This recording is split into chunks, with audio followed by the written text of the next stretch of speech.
Thanks for checking out the Next Level Radio YouTube page. If you like what you hear, be sure to head over to nextlevelradioonline.com. There you can find out how to listen to more podcasts with great guests, including ones that are not on the YouTube page. You can either download them on iTunes, Stitcher, or just stream them straight from the website. You also find the links to follow us on Facebook and Twitter to keep you updated on everything we have going on. And you also find some other great stuff, including event coverage like Philly Comic-Con and movie reviews as well. Again, that's nextlevelradioonline.com. Thanks for listening. And he goes, I drove Harrison Ford on Raiders of the Lost Ark 3. And I said, what was that like? And he said, Harrison smoked a joint on the way to the set every day. And he said, one day Harrison Ford gets in the car with a saucepan. And he goes, Harrison, what are you doing? And he says, they ran out of rolling papers. And he opens up the saucepan lid, and dope smoke fills up the Jaguar. And Harrison Ford is sticking his head in the saucepan, snorting weed. Hey everybody, it's Greg Proops, the smartest man in the world, the specky one from Whose Line Is It Anyway? And you're grooving to Next Level Radio. Get it?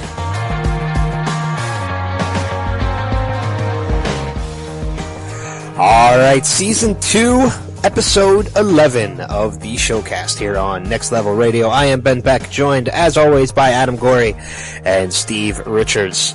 Once again, welcome to the podcast. We got a good show for you this week, but before we get into that, how was everybody's week this past week? Good. March Madness started, so, I mean, my bracket's already busted, but it's been fun. It's been a fun ride. Yeah, I think you and Steve are more into that than I am. I don't really care. Clearly, as Steve was the one who came up with one of our topics involving brackets. Bracketology. Baracketology. Did you hear, speaking of Barack and his bracket, somebody had come out, I forget who it was, wasn't it? Somebody came out and said they didn't like that he did that. He's done it Did every you hear year. about that? Huh? He does it every year. Yeah, I know, but somebody didn't like that he did it. Oh, were they conservative? It wasn't like a politician, though. Oh. I probably should have had this, like... Yeah, this is really good work by you. Yeah. Remember that guy that did the thing and the... Yeah, let's just move on. Well, It's Charlie Sheen. Okay. Oh, well, again, I mean, look, consider the source, for one. He But, criticized Obama for that. But two, I mean, you know, heaven forbid the president decides to do something enjoyable with his time as well. You know, what's it take you to fill out a bracket? 5 minutes? You know, and then you just sit and watch it like everybody else does. So I usually fill one out, throw it out, fill another one out, throw that out. yeah, so I mean, what the hell's the big deal? It's not like he's playing like the $1 billion bracket that what's his name puts up. So, you know, whatever. Shut up. I like Charlie Sheen, but shut up. So Yeah. I started season 3 of House of Cards finally. After it's About been time. out. Yeah, well, you're not that far ahead of me. No, I'm not. But You're still. like 2 episodes ahead of But me. I started a while ago. I did notice something about House of Cards though, and Steve, you watch House of Cards too, don't you? I'm done. Yeah, I was gonna say he's probably almost done, if not already. I noticed something about this show that once I noticed it, it didn't bug me, it just makes me laugh every time I see it. Maybe you guys have noticed this too. One of the things about the show is that they're texting back and forth. A lot. That they respond really quickly? Yes, that's what I noticed. Yeah. Whoever is responding to them is the fastest damn texter in the world at that time. Seriously. Oh, they Because do a lot. it is like an immediate response. Like my voice to text doesn't even text that fast. Yeah. Don't you wish, like, potential suitors, females, would text back that quickly? Are we I bet females wish the guys would text back that quickly. Probably. Are we Never. going into woman seeking man territory again? No. But I bet you, did they do an episode like that? Yeah, well, I mean, yeah, in that one scene in the second episode was like, the wait was like, what is he waiting like a minute? And they're all like panicking. Yeah, it seemed like it had been like hours and it was a minute. That would never happen in House of Cards. No, it would be immediate. He would have got a response back right away. So, speaking of like girls texting guys too, this is just going off on another quick tangent. I don't know if you guys saw my Facebook post earlier tonight.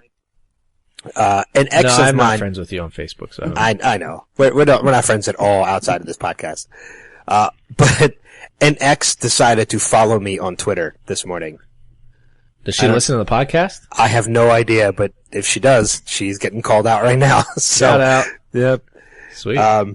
So I don't know if that's a good thing or a bad thing. Did you follow her back? No, I didn't. Are you going to? I think you Probably. should take every Twitter follower you can get. Yeah, seriously. Thanks, Steve. Social media presence, baby.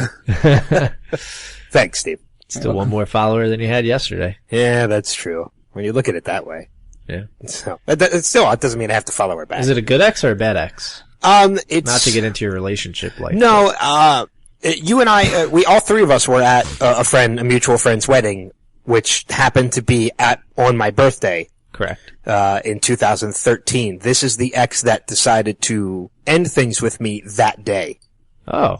So I'm not even completely sure I knew you were dating somebody at that point. Are you sure? I don't. I know Ryan did, because Ryan and I were having that conversation about it when we were going to check the place out. So Well, that was nice of her. yeah, oh yeah. Ended things on my birthday. So, but thankfully Did everybody she at know that it was your wedding- birthday? Oh yes, she knew it was my Okay. birthday. I mean, I had to ask because that's a dick move at that point. But thankfully, with the great friends we all have, everybody made my birthday that much better that night. Having everybody at their wedding sing to me, happy birthday. And give me a cupcake. You should. When is your birthday? Is what, November 19th? 16th. 16th. You're close. Son of a gun. All right. Well, that's nowhere near your birthday, but I was gonna say you could. If she still follows you on your birthday, you have to definitely, make a subtle jab. I could probably do that. I'm gonna make subtle You should jabs. actually just tweet right now, you know what sucks is when people break up with you on your birthday. What a dick move. Is that subtle? I don't. I mean, Subtle. No, Did a not dick su- move. Not subtle at all. Not subtle at all. But let's move on with the show. We got a good show this week. We are going to have an interview with Chris Parnell, formerly of Saturday Night Live, and currently one of the voices you can hear on FX's hit show Archer. We're going to be spending a good amount of time with him later on in the podcast, so you want to stick around for that. But let's move on. I guess we can probably plug some of the other interviews we have coming up next week as well. Yeah, we got a bunch. Both from Fox shows next week. We have Thomas Dekker.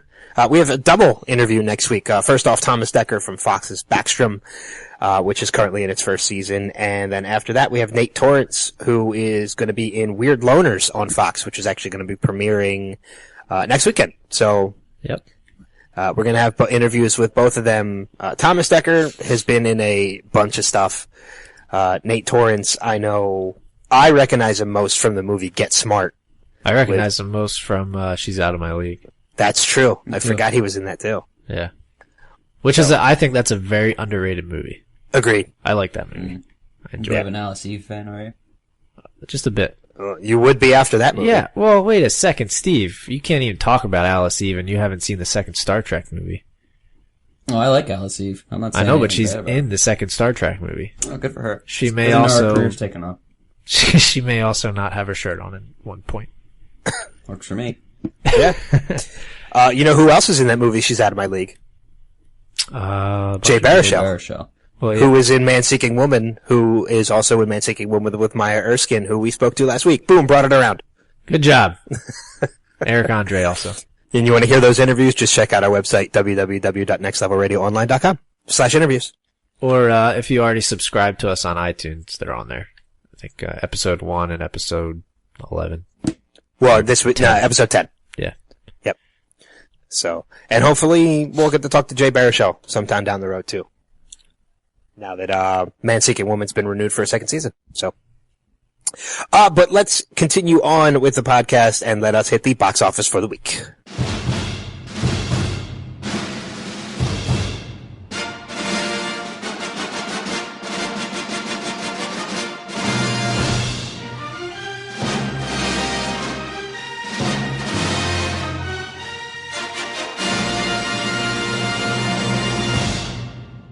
Because I don't want no scrubs. How did the box office look this week? Honorable mention, just missing out on the top 5. Do You Believe? Opening up at number 6. making $4 million. That one has a 10% on Rotten Tomatoes, but an 82% from the audience, which is Sean Astin's in that, so I'm not sure what it's about really. Staying in the top 5, Kingsman: The Secret Service at number 5, 4.6. With a 6-week total of $114.5 million. Opening up at number 4. That's hanging in there, man. It is. Kingsman. It's sticking around. Number 4, The Gunman, opening up at number 4. That one only has a 14%. That's the new Sean Penn film, with Idris Elba, the big cast that Steve enjoys. Actually, we all enjoy, though. I'm not just gonna say Steve enjoys it, because that does have a really good cast. Only a 14% on Rotten Tomatoes, 37 from the audience, so not a very good rating. I'd like to clarify that I didn't enjoy the movie because I haven't seen the movie. Correct. So you enjoy the cast. When somebody watches the movie and it's awful, don't come crying to me telling me I have to see it. You like the cast. Javier Yeah. Bardem, Idris Elba, Yes. and so on. Let's see here. Moving on, we have number 3, falling back a spot, Run All Night with 5.1. 2-week total of 19.7 million. Dropping back out of the number 1 spot, Cinderella getting kicked off to number 2. Still made 34.4 million in its second week, so a 2-week total of 122 million. And opening up at number 1, I think we all predicted this, if I remember correctly. The new Divergent movie, Insurgent, making 54.0 million. So 54 million. At the box office in its opening week. I think, Steve, didn't you say the first one made just about the same? Yeah, I called this one on the number because the first one made 54.6 million. So it's just a little bit less. Turns out first they have one, the same fans. The first one has a 41% on Rotten Tomatoes with a 70 from the audience. So far this one not doing as well on Rotten Tomatoes, 32%.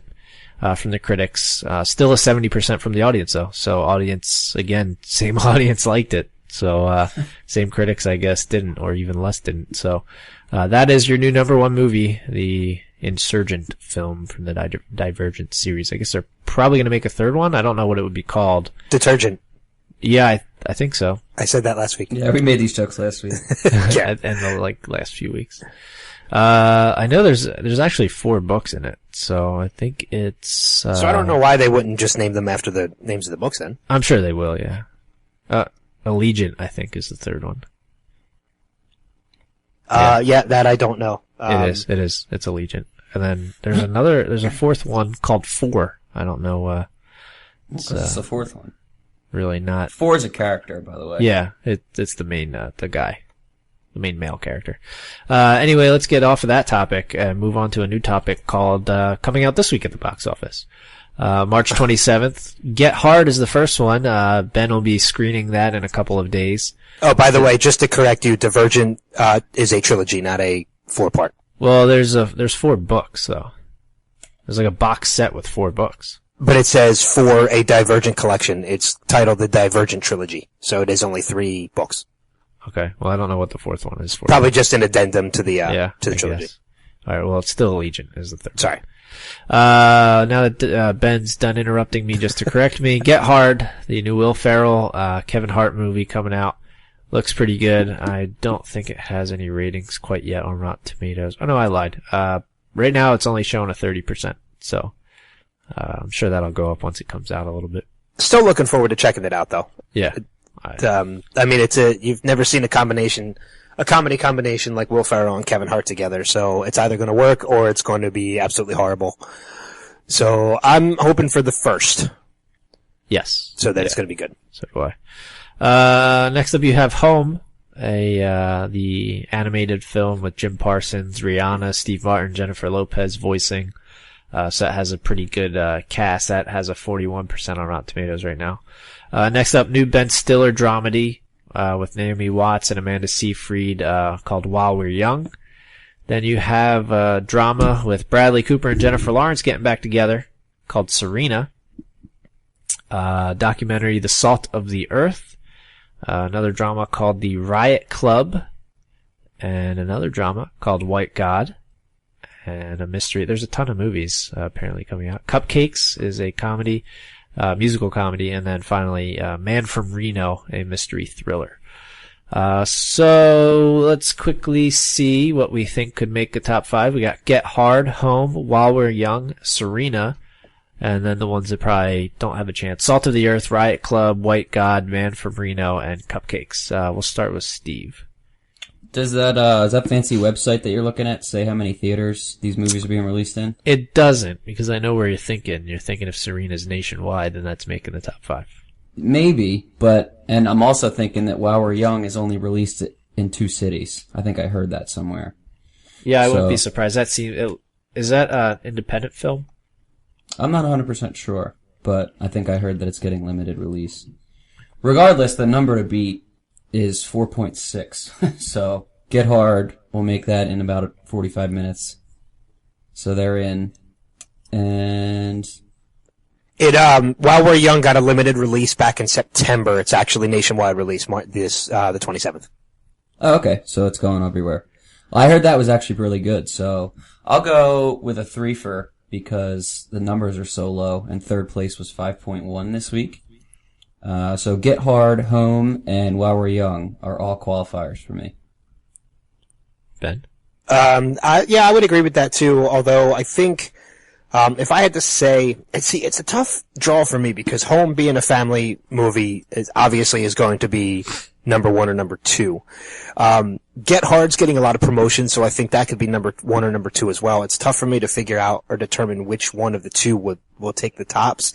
I'm going to say probably Home is going to take. No, I'm going to change that. I think Get Hard's going to be number 1. I think Home is going to take number 2. I think Cinderella is probably going to stay in the top 3. At third, I think While We're Young is probably going to open at number 4. According to actually this website, Steve does tell me release schedules and theater wide and everything like that. Get Hard is releasing in over 3,100, Home in 3,600. Serena is limited, and it has While We're Young listed as limited as well. Okay, I was just going off of what I saw at Wikipedia. Well, that's Wikipedia. And it didn't. Well, it just says it's scheduled for nationwide release on March 27th. For shame. If While We're Young is limited, which I thought I heard on Daily Show that it was because he interviewed Amanda Seyfried this week, then that changes it. That changes While We're Young for me, just because it doesn't have as much opportunity to make money. But yeah. I think if it gets nationwide, then it'll beat 4 million. Yeah, I agree. I think Get Hard and Home. I think Home will probably. Did you say, Ben, Home would be 1, Get Hard would be 2? No, I actually went the other way. You said Get Hard and then Home. I think I'm going to go the other way. I think I'm going to go Home and then Get Hard, and I agree with you with Cinderella at 3. And then kind of a hodgepodge for the last. I think Kingsman has a chance to stay in the top 5. Yeah, that's a good one too. So, which neither one of you has still gone to see it yet, have you? Nope. You got to do it, or at least wait until it comes out. And when it comes out, definitely check it out. Yeah, as soon as I can, I will see it. That is one that's high on my list. Yeah. But that does it for my portion of the box office. All right, then, moving on to my end of the box office with the DVD and Blu-ray releases for the week. No shortage of box office draws in this week. Each one of them have made over $100 million in the box office the times that they were out. Starting off first with Unbroken, which is the Angelina Jolie directed drama starring Jack O'Donnell. Made $115.6 million at the box office. 51% for the critics, 71% for the audience. Buy, rent, pass. I guess it's a rent for me. I'll check it out once it's out on Netflix. Yeah, same for me. Steve, how about you? Yeah, I'll see it. It was one of the, they were talking about it as one of the bigger snubs, during nomination season. So, I think it's a good movie. Or at least I've heard it's a good movie, so I'll see it eventually. It's a good story. Yeah, that's what I've heard too. It's a good movie. I've heard a lot of good reviews. Does it list there how long it is? It does not. Actually, I have them all written down. I'm not on the site where I got them anymore. But if you want to look it up, you can look it up. Use that fancy thinking box. Okay. So it's a little over 2 hours. I actually thought it would be longer than that, but about an hour and 2 hours and 17. So pretty lengthy. Moving on next with a movie that I know Adam has seen, Into the Woods with Anna Kendrick and Meryl Streep. $127.5 million at the box office, 71% from the critics, 53% from the audience. It's another renter for me. I'll check it out once it's released on Netflix or digital. I'll check it out. How about you guys? Steve, you can go first. Yeah, I could watch it. I like to watch Anna Kendrick sing things, so that's that's a draw for me. I mean, I was half paying attention when it was on, so I'll give it a rent though. All right. And lastly, coming out on DVD and Blu-ray this week, one that I have already ordered on Amazon to complete my collection, The Hobbit: Battle of the Five Armies. $254.9 million at the box office in its time, starring Martin Freeman, Ian McKellen. Is that good? Yeah, I think that's pretty good. Martin Freeman, Ian McKellen, Orlando Bloom, voices by Benedict Cumberbatch. It's just a all-star cast. 60% from the critics, 76% from the audience. Again, for me, it's a buy. I already bought it. I'm just waiting for it to come in. Yeah, I haven't seen it, but I like the original trilogy, and I would rate all three of these Hobbit ones a buy, just because I think it's something you should probably own. I haven't seen any of them, so I'd have to see the first two first. But did you see the Lord of the Rings? Original Lord of the Rings? Yeah, but it took me forever to watch them. I didn't see them until probably... Well, it took everybody forever. They're like 4 hours long. Well, yeah, but I mean, once I actually got started. I didn't watch those until probably last year, so... Most of this is probably because it's coming out this week, but it is, the Battle of the Five Armies is top 45 on IMDb. It's up 24 spots this week, so... Yeah. That's probably because of the release coming out. Yeah. So that is going to wrap it up for DVD and Blu-ray releases, as well as the box office for the week. No break this time around. Usually this is where we take a break, but we are going to move right along, and we are going to hit this week's Next Level News. This is Next Level News. All right, 5 stories for you. Moving on this week, starting off first with it's a 20th anniversary. For its 20th anniversary, the movie Friday gets a 420 theatrical release. Friday is returning to theaters for its 20th anniversary, as the icing on top of that special brownie, the cult film hit cinemas on 420.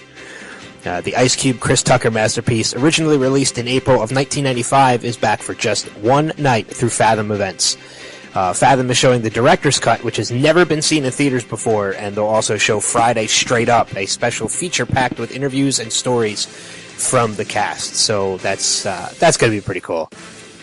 Of course, it's going to be a 420 release. Why would you not? That's sweet. I did that with Jurassic Park. They re-released Jurassic Park, and I didn't regret it at all. So that's pretty cool. I did it with Back to the Future. When Back to the Future 25th anniversary hit theaters, I went and saw it. And, yeah, that was pretty awesome. I got the movie poster for it and everything, too, so. And I think The Breakfast Club actually is this week. For the 30th anniversary of The Breakfast Club, they're going to be in theaters one night this week. So, I think it's Thursday night, actually. So, King of Prussia, which is a theater by us, is already sold out. So, moving on, Mila Kunis, Tom Hanks to be first guests on James Corden's The Late Late Show. It's a good couple of first guests. Absolutely. Tom Hanks and Mila Kunis will be the first guests on the 4th iteration of CBS's The Late Late Show, helping to boost the debut of the Wee Hours program's new host, James Corden. Peas and carrots. During the first week, Corden will also chat with Will Ferrell, Kevin Hart, and Chris Pine. Musical performers on the show's first week under its new host will include soul singer Leon Bridges and indie rock band Modest Mouse. So, so that's going to be a pretty big week for him in his debut. So at least for people to watch. Yeah, I was a big fan of Ferguson when he was there. So, but I like James Corden. I've seen him. He was in Into the Woods, which we had mentioned earlier, during the box office. He was on Doctor Who, a couple episodes of Doctor Who. He's been into. He had his own show on Netflix called The Wrong Guys, which was another BBC show. So it's going to be interesting. I'll see how he does. I'll check out his first week just to see how he does. I think I had seen something a week or so ago that the test runs did not go so well. He's still relatively new. They didn't go so well for Seth Meyers either when he took over. Does he have a strong accent, though? I had read something about it. He was hard to understand at times. No, he's not that hard to understand. Okay. Yeah, he's British. Yeah, well, but he's... I said strong. Of course he has an accent. Yeah, he's not that It's strong. no different than Craig Ferguson. Okay. True. Yeah, And he was fantastic. Ferguson's actually had James Corden on before, a couple times. Yeah, he had him on Actually, to promote the show, too. And nobody Yeah, knows really what they sick. said for the whole 10-minute interview. Yeah. This is a pretty cool story. Big Bang Theory's Jim Parsons wants to play the Riddler in a Batman movie. I heard about that. Jim Parsons, best known for his Emmy-winning role as Sheldon Cooper on The Big Bang Theory, is currently promoting his new animated film Home. And while on the press tour, Parsons was asked other potential movie roles, specifically one in the superhero genre. I would love to play a superhero in a movie, Parsons tells MTV. I would like to play a villain, and I would really like to play the Riddler. I don't feel like they're using the Riddler very much. So that would be pretty cool if he ever got to play the Riddler. I could see it. So he thinks he's funnier than Jim Carrey? Is that what I'm supposed to take away from this? Well, I mean, if you go by the Riddler in the comic books, the Riddler actually wasn't that funny. He was a very dark... He was a very dark character. So Yeah, it's like in Gotham, it's more probably similar to how it was. He just used riddles he just left riddles at his crimes. He really was a genius. So he wasn't meant to be funny. So, but Jim Carrey was a good role. Was a good fit in the role of the Riddler as well. Moving on, Joseph Gordon-Levitt starring in Fraggle Rock movie. Heard about this too. Joseph Gordon-Levitt will produce and star in the live-action Fraggle Rock movie for New Regency and the Henson Company. The big screen adaptation of the musical puppet series created by the late Jim Henson has been in the works for nearly a decade, but the attachment of Joseph Gordon-Levitt constitutes a major boost. Yeah, he's going from playing Edward Snowden in later this year to Fraggle Rock. Yeah. The first screen personas I ever loved were Henson's creations, first on Sesame Street and then on Fraggle Rock, Gordon-Levitt said. Jim Henson's characters make you laugh and sing, but they're also layered, surprising, and wise. From Oscar the Grouch to Yoda to the Fraggles, I've never stopped loving his work, even as a young, frisky man and on to adulthood. Collaborating with Lisa Henson makes me confident we can do something that Jim would have loved. I'm grateful and excited to be working with New Regency on this project. So I'm a fan of JGL. I am too. Yeah. I have been ever since Third Rock from the Sun. Yeah. So obviously, 10 Things I Hate About You. 10 Things. That's right. like that's a. What's the word I'm looking for? I don't know. Movie. It is a movie. That's what it was. That's a movie. So, and this one, not exactly entertainment related, but I just thought it was worth mentioning. Guilty pleasure. There you go. I thought you were talking about the story I was about to mention. Yes. You It's don't all even know about what I'm talking guilty pleasures. I'm actually kind of sad by this one. Goodbye, Times Square. Toys R Us leaving flagship store. Toys R Us will not renew its lease for the 110,000 square foot retail location in Times Square. According to the Commercial Observer, the flagship store, known for its 60-foot indoor Ferris wheel and life-sized animated T-Rex, will close its doors in February 2016, but not because of poor sales. So, Well, just because. Yeah, well, what's the reason? they have 21,000 square feet on the ground floor. There's really not a tenant that can rent that. So the market has just escalated. So, I didn't even realize they had such a huge store. I always think FAO Schwartz when I think New York. every time I go to New York, I go to Toys R Us. Even if I don't buy anything, I walk in. Just because it's such a staple of Times Square. And all the times I've been there, I've never ridden the Ferris wheel, so now I have to make sure I get there. I bet their security team has your picture there. This older gentleman just walks in and walks around every year. I am not the only one that goes into Toys R Us just because. All right. If you go down to the third floor, there's a big Lego land down there. There's like a huge Lego. Jimmy, he's back. I got eyes on suspect. There's a huge Lego Statue of Liberty and Empire State Building, and it's really cool. Shut up. So He's that's in gonna the Barbie doll aisle. No, that's where I went in FAO Schwartz. Oh, okay.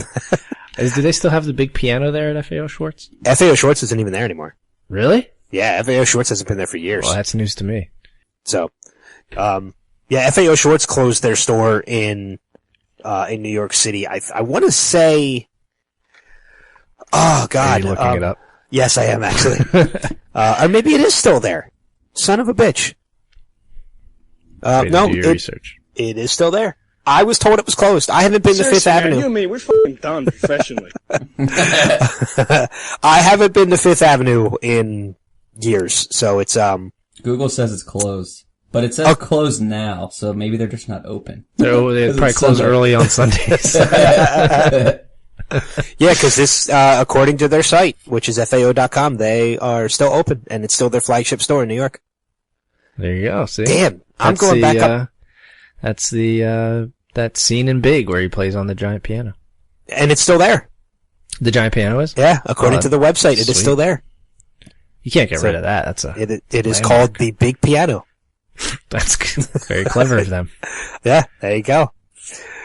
So that's going to wrap it up, as I said, for Next Level News. We're going to introduce a new segment this week, and we're going to hand it over to Steve. We don't have any theme music as of yet this week, but we will, when we continue on with this segment, we will have. But it is a segment we are calling the Trailer Trash. I like, you know what? I think I remember what music I was thinking of using.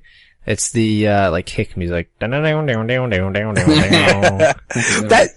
what I figured, too. I figured for Trailer Trash we'd use something like bluegrass or I'll just or off the cuff, do. I'll just be like, here's the Trailer Trash. Okay. Sweet. I'd like to say that, of course, there's no music for my segment, and of course it has to do with trash. But you can get my segment started anyway. So there's a couple, that came out this week, along the interwebs. I don't know what that is. The Tiniest Violin? Is that what's going on? It's The Godfather. Godfather. You wanted music. I haven't seen that, remember? Oh yeah, that's right. Oh, it's perfect for you. Not only is your segment have to do with trash, and doesn't have any original music of its own, but the music that we're actually using is for a movie you've never seen. Yeah, perfect. The first three we kind of linked in together because they're all on the same link. We have the lip sync battle show that you may have seen is coming out on Spike. There was a new Mission Impossible teaser. And there was a new trailer for Fast 7. So, of those three, did you guys see them? And, what did you think of those three? I'll start this one off, if you don't mind, Adam. So, I've seen the trailer for Lip Sync Battle, and, personally, I'll start with that one, obviously. I'm looking forward to that. I've been a big fan of Jimmy Fallon's lip sync battles for a while. I know he is a producer of this show, as well as Stephen Merchant, who helped him with the idea. And the trailer for the first episode, which is Jimmy Fallon versus Dwayne Johnson, The Rock, I think it looks hysterical. I'm looking forward to this show. Yeah, I think it could be a lot of fun. And now that we're doing this idea completely off of the cusp, I'm just going to make things up and force you to categorize them into, is this trash that you're turning into treasure, or is this a dumpster fire? Meaning, would you want to see it or would you not want to see it? I like it. Oh yeah, I'm fine with that. That works. That trailer alone, starting off with that one with the lip sync battle, I would say that's a trash in the treasure. I'm looking forward to that. Yeah, I'm curious how they're gonna turn it into a half-hour episode, but I mean, if they can pull it off, by all means, trash to treasure. Yeah, I'm in the same. I think it looks fun, and The Rock sings Taylor Swift in the trailer, and that's a good start. So I'm okay with that. Yeah, it looks like they keep pulling in some good guests too from the trailer.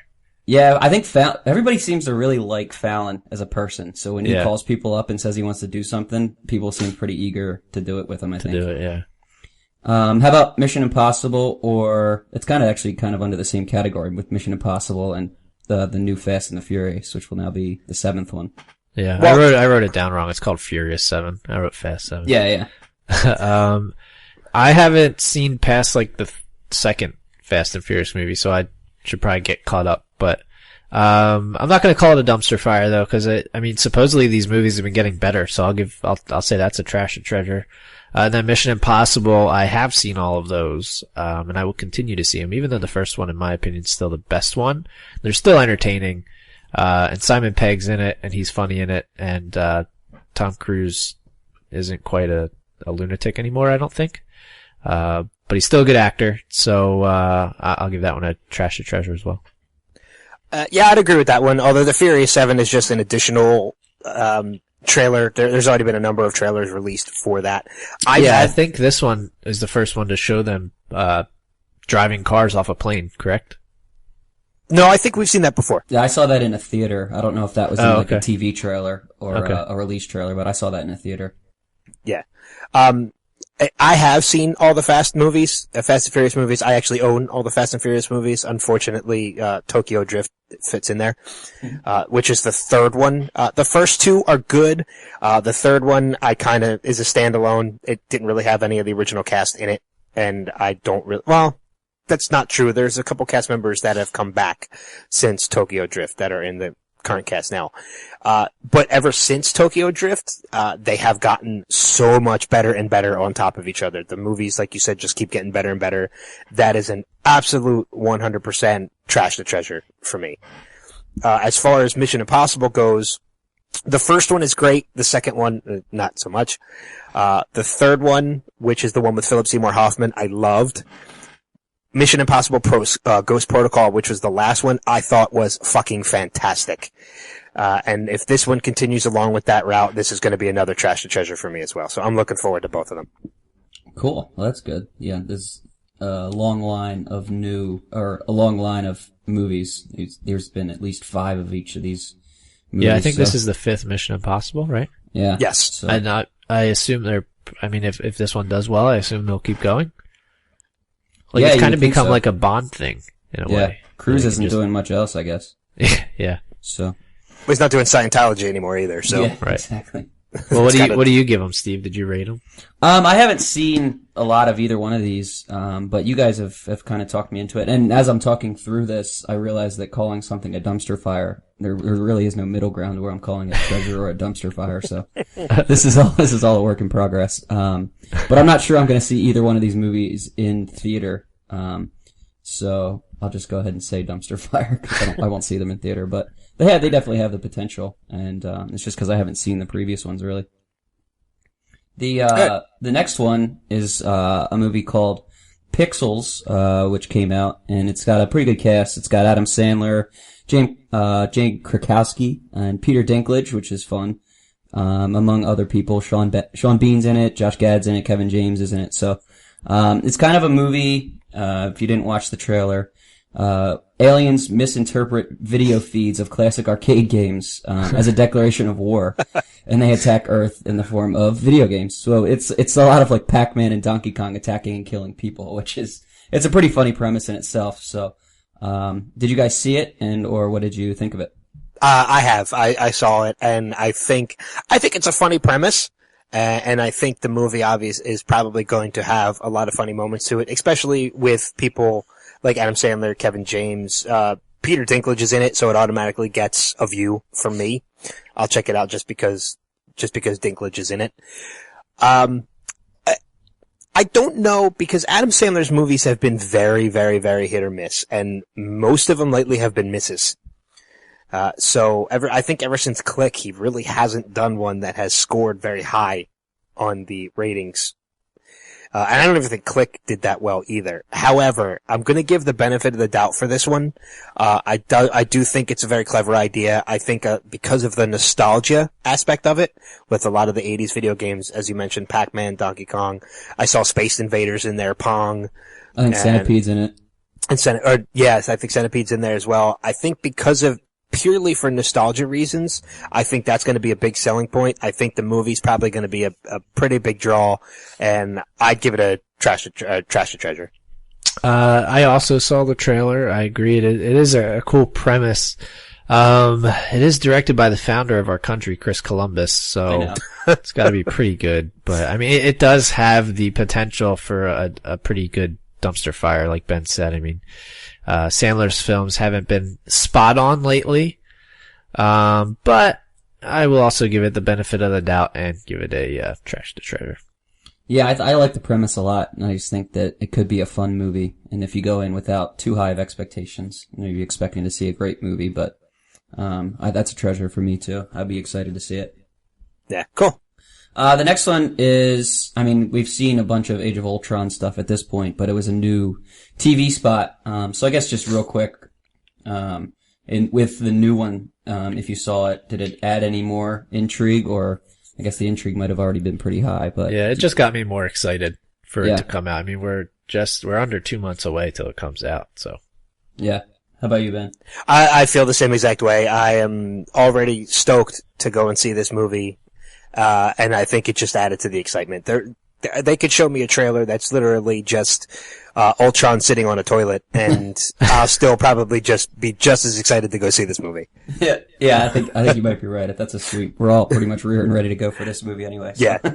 And then the last one is an actual trailer. It's a new Simon Pegg movie, speaking of Mission Impossible, called Man Up. Lake Bell is in it, and cast as British, which is interesting because she's definitely not British. But yeah, so she's in it, and Simon Pegg obviously is in it, but he's also got his fingerprints all over it. Just the quick premise: a single woman who's mistaken for a stranger's blind date leads to her finding the perfect boyfriend. That's not the best synopsis, so I'll go a little bit deeper. She goes on a blind date, and the way that they meet up is through a book. They're both holding the same book. That's how they know that they're each other's date. But it's Lake Bell's friend, and she leaves the book on the train. So Lake Bell, trying to return the book, is spotted by Simon Pegg's character before she can return the book. And they end up going on the date, and he ends up being perfect, but he finds out that she's not it, and it's hilarity ensues. It's a rom-com, pretty much. Yeah. So, did you guys see it? And what did you think? Yeah, I saw it. And it says it's released in the UK in May. I'm not sure when it comes out here in the States, but no, it looks really funny. I like Simon Pegg, so I mean, it's just like you said, it's more of it is listed as a rom-com, but it's more of one that like I think a guy could get on board with. It's not like some chick rom-com. Yeah. I agree with that. I did see the trailer. I think it looks pretty funny. I have been sold on Simon Pegg ever since Shaun of the Dead. So I mean, Shaun of the Dead, Hot Fuzz, World's End, Hector and the Search for Happiness, which we talked about last year. The Star Wars movies, Mission Impossible movies. He has really built his career, and it all really does stem from Shaun of the Dead, because that was the first movie anybody ever really noticed him from. So at this point, I'm a huge Simon Pegg fan. I've read his book. Anything that he's in, I'll probably automatically give it a pass. So it's trash or treasure for me. Yeah, I would agree. I thought you were saying give it a pass like you're not going to see it. No, go give it a pass as in like it's a win. Yeah. So trash or treasure too. I don't think I said. Yeah, I agree. For me, I'm kind of in the same camp you guys are with the Simon Pegg stuff. I really liked Shaun of the Dead, speaking of what Ben brought up. So I think I'm going to see it as well, whenever it comes out in America. Oh, and Paul. I forgot about that one. That's another one he did with Nick Frost. Yeah. So, and Seth Rogen, they could have found a better person to voice the alien, but that's besides the point. Speaking of voicing aliens, in the trailer for the movie coming out this week, Home, with Jim Parsons, it sounds way too much like Jim Parsons, like Sheldon. I think they needed to do some inflection in his voice when they did that. Have you ever seen Jim Parsons interviewed? He sounds like Sheldon. Yeah, I know. Yeah, that's his real voice. That's him. I know it is. But I'm saying they should have done a little more inflection, because it's distracting when I watch the trailer. To each their own. Yeah, that's fair. I believe that's it. Yeah, that's all I got for trailers, unless you guys have other ones that you might have seen and wanted to bring up, but I don't think there's anything else, at least, that came out. No, I don't have anything. Going retro back, I think it was either last week or 2 weeks ago. I think it was last week. I think I know what our rating would be on this, but just because, let's rate the Thunderbirds trailer from last week. Dumpster fire. Dumpster fire. Yeah, I don't know what Thunderbirds is, so. Dumpster fire, throw it There you go. I just figured since we didn't have a lot of dumpster fires, I'd throw that one in. Just so we can say dumpster fire. Just so we can say dumpster fire. One that we all agree on is a dumpster fire. So, alright, cool. I like that segment. I think. Oh Lord Jesus, it's a fire! I think, we need to keep doing that anytime we have a big bunch of trailers that come out. So, which seem to be a lot of the time now. So we get to see a lot of them. But we're going to take a break at this moment, and when we come back, we are going to have our interview with Chris Parnell, as I said, from SNL, and currently on Archer from FX. So stick around, and we'll be right back.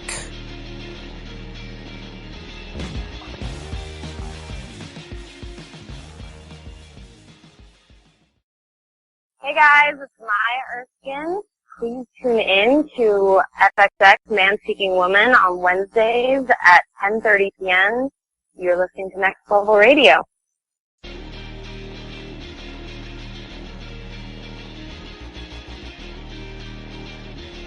All right, so our guest this week is someone who you would know from a ton of film and television. You'd know him from shows like 30 Rock, Suburgatory, most notably from Saturday Night Live. But he can currently be heard as the voice of Cyril Figgis on the hit TV show Archer, currently in its 6th season. Please welcome to the Showcast, Mr. Chris Parnell. Chris, how you doing tonight?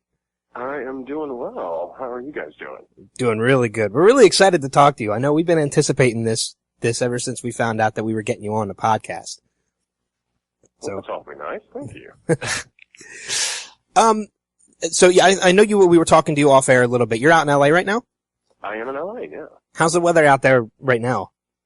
It's pretty swell. It's, I don't know, I guess it's in like the mid-70s. It's a bit overcast, but sunny overall, but yeah, it's been pretty great lately. Yeah, that's... Well, you grew up in Tennessee though, right? I did, yeah. I grew up in Memphis, Tennessee. So I'm kind of curious, and I've never thought to ask this to anybody we've talked to out in LA before, but do you get kind of lost in the calendar then, being out in LA? Because, I mean, over here, we're Philadelphia-based. You have the seasons to kind of remind you that it's March or November or something. Out there, do you kind of get lost because the seasons all blend together? I mean, not lost. I mean, it's just sort of the thing of, as you get older, time seems to pass more quickly. So just that cliche thing of, I can't believe it's March already, But, no, I mean, we're always looking at our calendars and our iPhones and all that. So we keep a pretty good eye on what season we're in and what month we're in. That's really important to us. And didn't you just have, correct me if I'm wrong, did you have a son not terribly long ago? I did. We had a son last February before last, so he just turned 1. Oh, well, congratulations. I joined the New Fathers Club about 3 months ago, so I'm a little bit behind you, but I know the struggles. yeah. That's a rough time. I know. It's a good time though. It's a good kind of rough. It is. As I mentioned in the intro, right now you're currently on Archer, which is on FX, like I said, in its 6th season. I know Adam and I are both huge fans of the show. I got into it relatively late. When I say relatively late, I mean last year. I binged watched the last 5 seasons into the 6th one in about 2 weeks' time. That's one way to do it. Just because I watched it and I got absolutely hooked on it, so now I'm 100% caught up. But for anybody who doesn't watch the show or hasn't watched the show yet, because we definitely encourage people to do it, tell everybody a little bit about your character, Cyril. My character is Cyril Figgis, and he started out as the comptroller of the ISIS spy agency, no relation to the real terrorist group. We were a spy agency for the first 4 seasons. It's fairly inept, but it's basically an adult animated sort of spy comedy. It's a little James Bond, but sort of with a bit of a Mad Men look to it. And in season 5, we became drug dealers. It was called Archer Vice. And in this season 6, we're back to being spies, but we're not our own spy organization per se. We get contracted to do stuff by the CIA. Okay.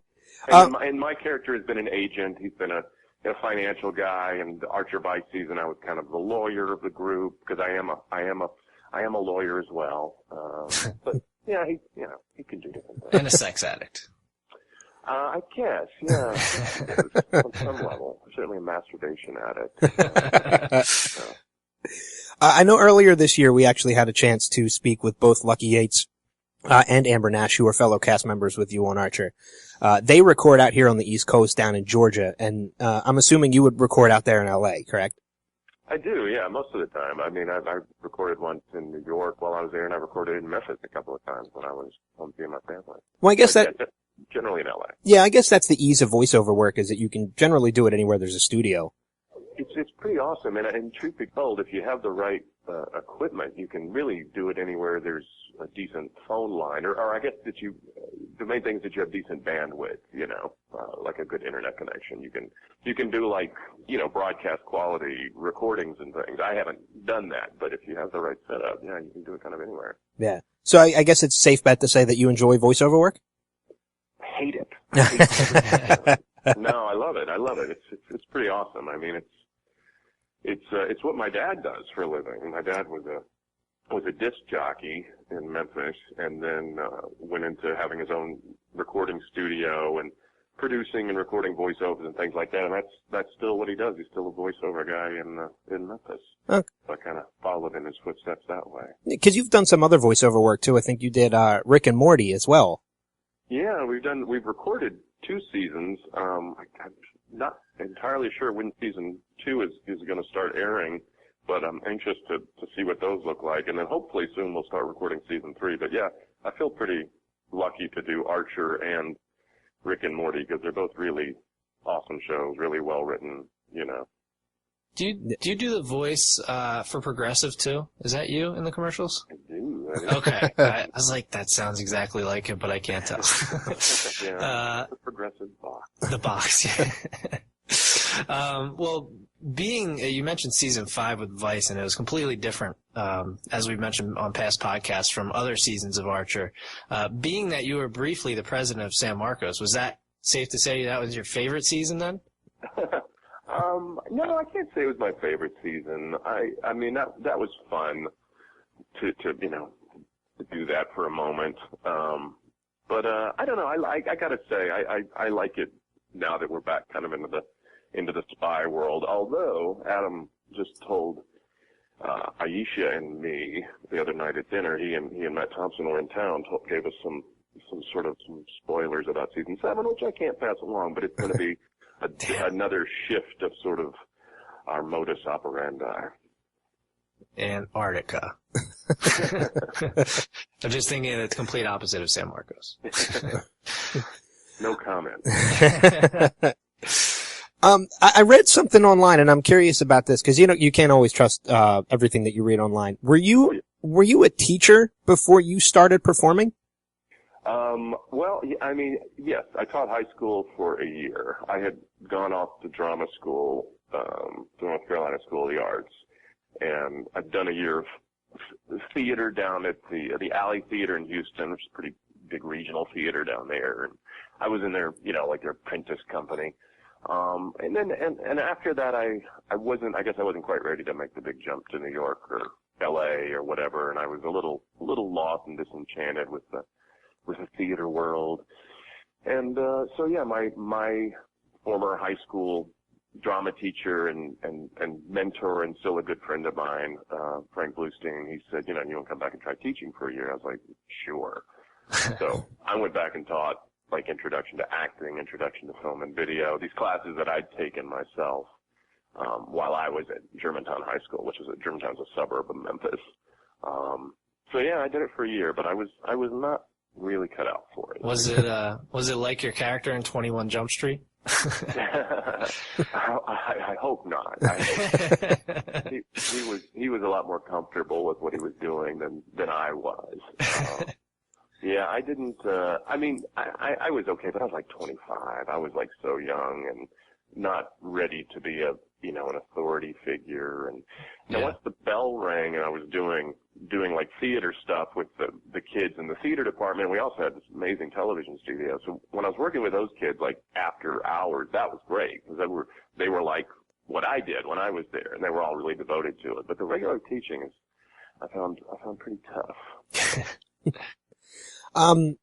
I know as far as your comedy background goes, you got your start with the Groundlings, which has produced so many different people who are notable as far as talents today. A bunch of people from SNL, Chris Kattan, Jan Hooks, Pee Wee Herman got his start with the Groundlings and the Pee Wee Herman Show. Phil Hartman. And so, yeah, Phil Hartman. And I know there's, the list goes on and on. Will Forte, Will Ferrell. There's so many people that come out of it. When you look back at that, are there any people, that you got to work with that you really enjoyed working with and haven't had an opportunity since and would love to work with again? Oh, yeah. I mean, there's so many people. I mean, I have to say, we did a 40th anniversary Groundlings show, or a series of shows, and I participated in the show that sort of covered the decade that I was there, and so I got to be on stage with some of those folks again, and actually do scenes with a few of them. But yeah, I mean, there's so many. A bunch of us are getting together for lunch on Friday. Yeah, there are a lot of them that I love. Very talented men and women who, I don't give up hope that we won't ever be able to work together again. Because if it's like a lot of them work.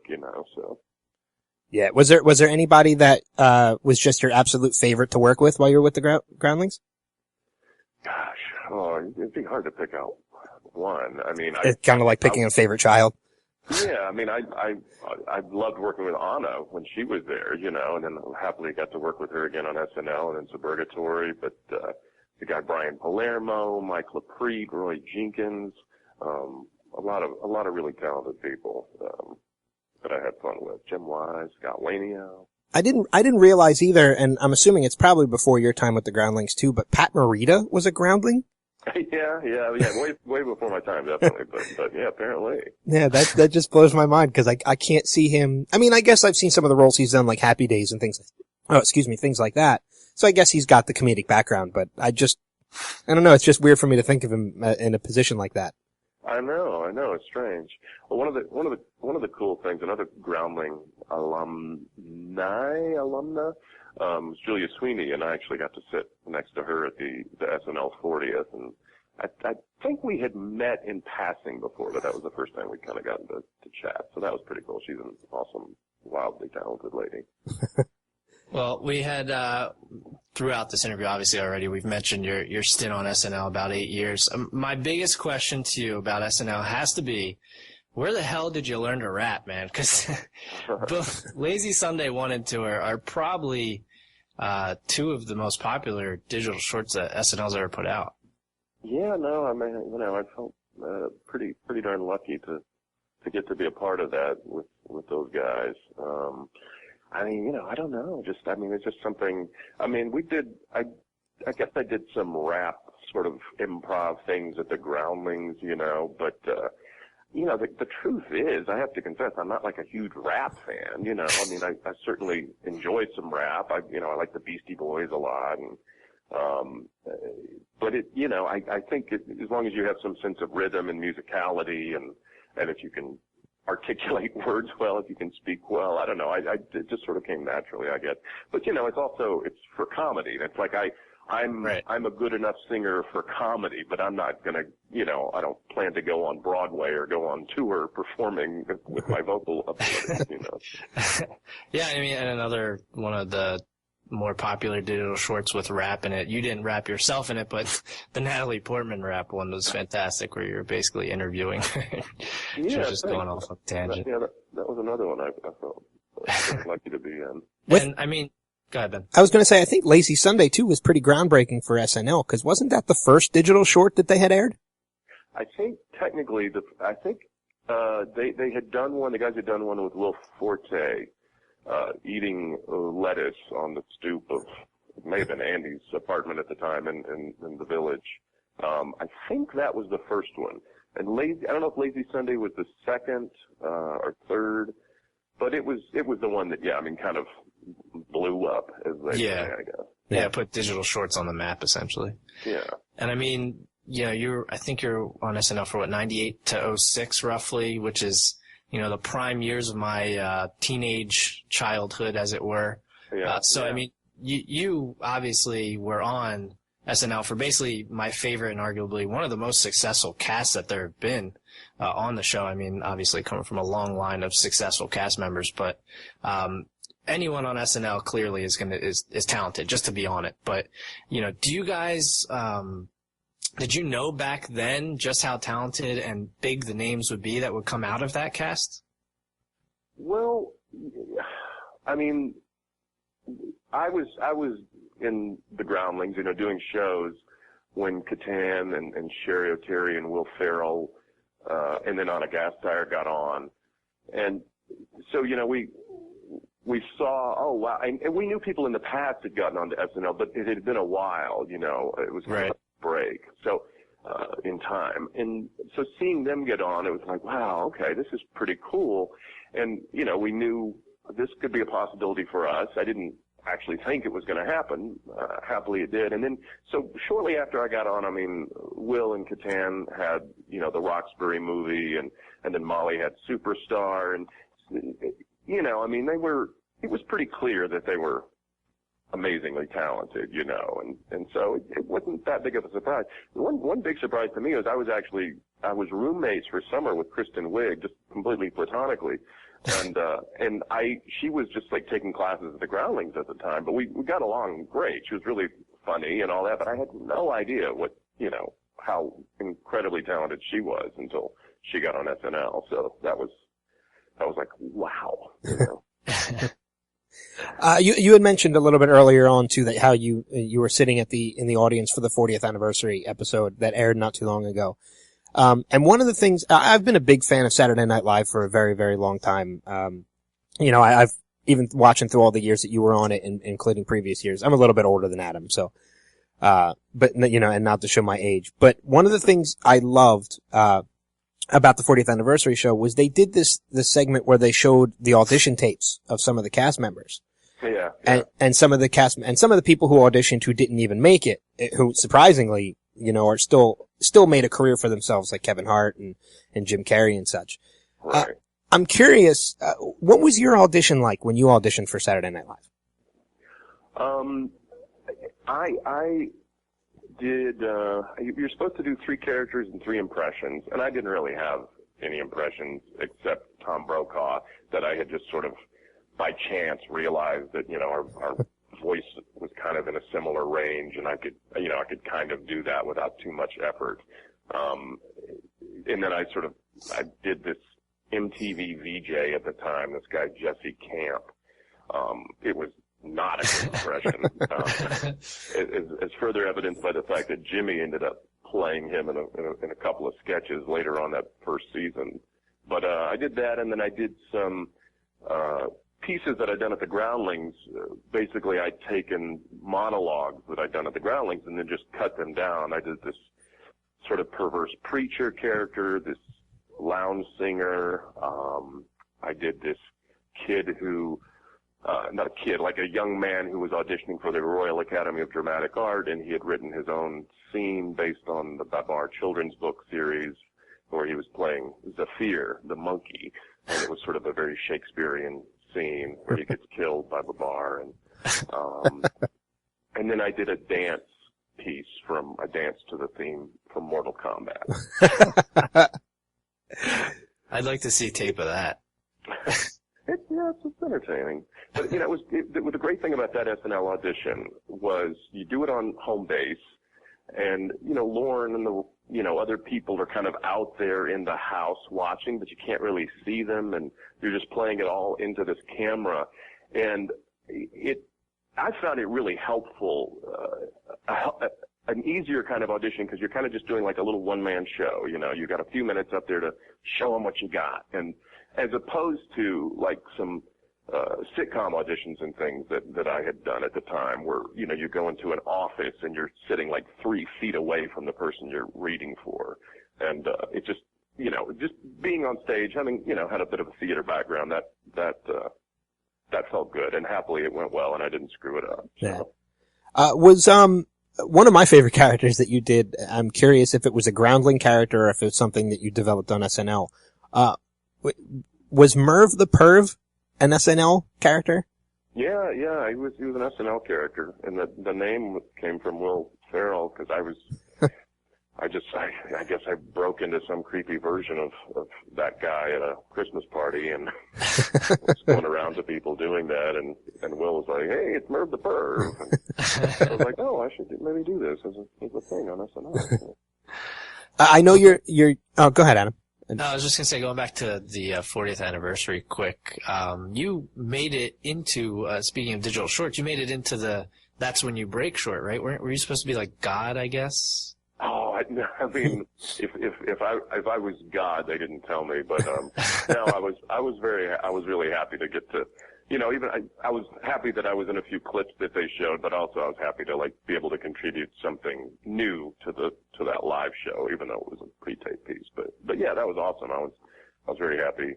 I'd Again, the guys asked me to do that. I'd still say that would be God. I mean, it seriously looks like the whole thing's recorded in heaven, so. Yeah, maybe you're right. That's what I'm going. So you might be right. Something I just thought about too, as we were interviewing, and you had mentioned a couple of things earlier on, like Superstar and Night at the Roxbury. There's been quite a few movies that have come out of SNL characters, and you've been in quite a few of them. I know one of them that I think is very underrated. I absolutely love is The Ladies' Man.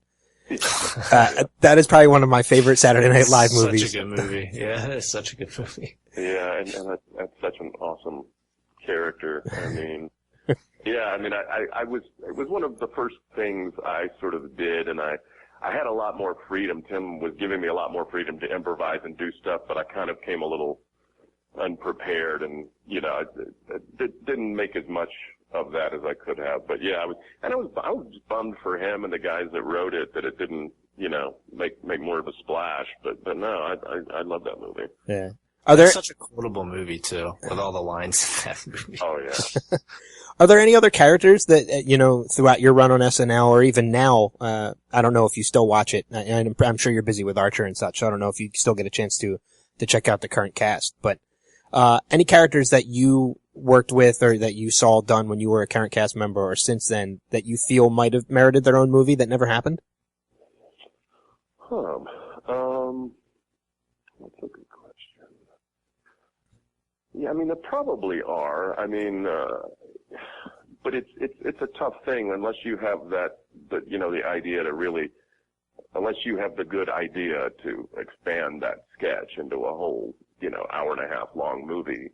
It's hard to say, I would have loved to have done a DeMarco Brothers movie with Chris Parnell, but I don't know that would have been a great movie, But yeah, I don't know. It's hard to say. I mean, a lot of the characters Kristen did certainly, it could probably have been made into a movie. Yeah, I don't know if your cast's ever cause I don't know how long he's been on the show, but Bill Hader, has the character Stefan. Oh, yeah. And I think if there was any that I would like to see, I mean, I don't know, cause I think the whole story behind that with the changing of the cue card to make him break on screen is probably what makes that character so great. So I don't know if that's something that would adapt that well into a film. Right. If they were to do it. Yeah, I mean, the character's genius. I mean, I love the way they write it. I mean, I was talking to Bill about it when we were doing the digital short for the 40th show, and it's just like, it's so hard it was so hard for them to write when they were doing it, because it's just like coming up with this weird thing, the name of the club and what's at the club and all this. It's just so impressive, and obviously he does it so well. I mean, it would be fun to see the movie of that, but a lot of sketches live better as sketches, as characters in these little chunks. Yeah.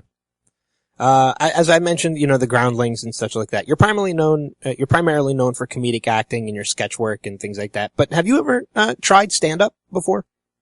Never. No? Never once. No, and have. I can't say I have zero desire, but it's such a low. It's probably less than 1%, because it's scary to me, and it seems so rough and just brutal, especially when you're starting out. And obviously, I would have some advantage because of SNL, but yeah, no, in some ways I wish I did stand up, because it's a great way, it's a great gig, especially post SNL, because that gives you enough cachet that I think, from what I've heard, you can make a decent amount of money doing it. Yeah.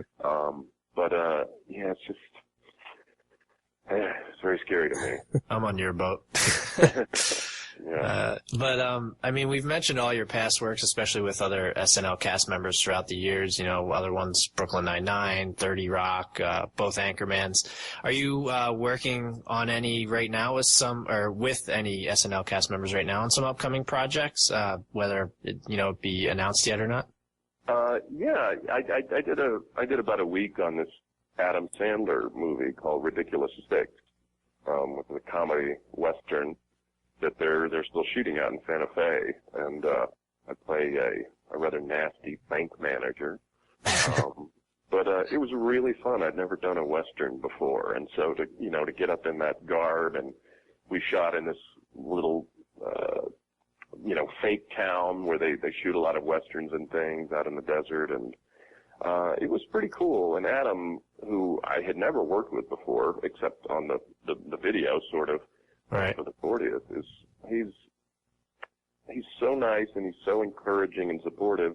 And then he also, he contributes, not surprisingly, to the whole thing in terms of like giving you ideas for way to play things and stuff. And it's I love that. I mean, I feel like I can always do such better work, when I'm getting good stuff from the director. And Frank Karachi was the director, who was awesome.